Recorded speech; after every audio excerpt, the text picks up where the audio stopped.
AX bərabərdir BY bərabərdir CZ bərabərdir 3 olduqda 1 bölünsün X üstəgəl 1 bölünsün Y üstəgəl 1 bölünsün Z bərabərdir 7 olarsa A plus B plus C cəmini tapın. AX bərabərdir 3 şəklində yaza bilərik. Eyni zamanda BY bərabərdir 3 və CZ bərabərdir 3 olduğunu yaza bilərik. Birinci ifadədən A-nı təyin edək. A bərabərdir 3 bölünsün X. İkinci ifadədən B bərabərdir 3 bölünsün Y.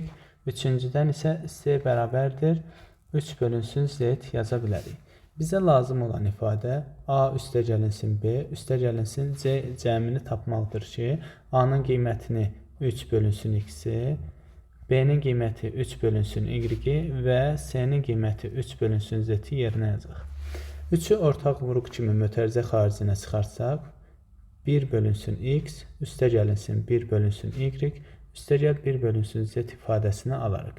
Şərtdə 1 bölünsün X, üstəgəl 1 bölünsün Y, üstəgəl 1 bölünsün Z bərabərdir 7 verildiyindən 3 vurulsun 7 bərabərdir 21 olduğunu alarıq.